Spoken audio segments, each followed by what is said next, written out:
Well, thank you, Peter, for explaining that to me, the A, B and C. It sounds straightforward. But let's just delve into it a little bit deeper for the benefit of our listeners. What exactly does God want me to admit then? And doesn't he know it already because he's God and he knows everything? Okay. Well, two very real and very fair questions, George, so thank you. I'd like to start, in a sense, with a scripture, Romans chapter 10, verses 9 to 13, because, again, this is kind of the background to what we have just discussed on the ABC as a whole. But it also speaks very much into this idea of admitting our need of Jesus. In Romans chapter 10, if you declare with your mouth Jesus is Lord and believe in your heart that God raised him from the dead, you will be saved. For it is with your heart that you believe and are justified, and it is with your mouth that you confess, that is, confess your faith, and are saved. As Scripture says, anyone who believes on him will never be put to shame. For there is no difference between Jew and Gentile.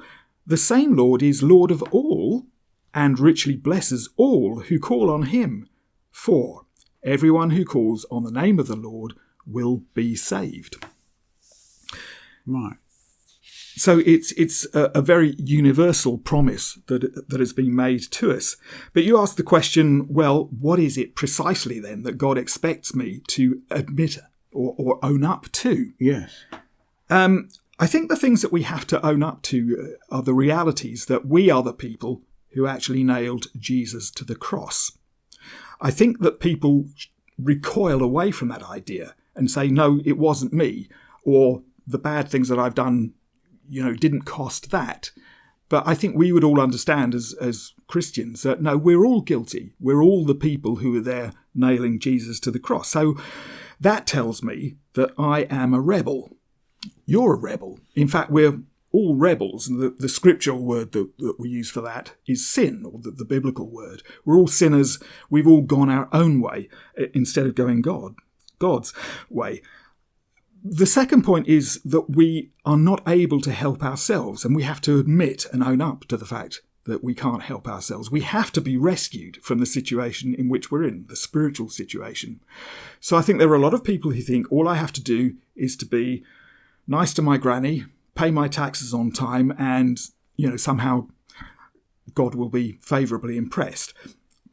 I'm being slightly sarcastic when I say that, but maybe it's a bit more than that. Maybe it's the idea that I can do good works, I can give to charity, I can spend some time with the poor, give food to people who haven't. These are all good things, and no one would deny that, but they're never going to be enough to pay the cost of my and your nailing Jesus to the cross. So we have to be rescued from this situation.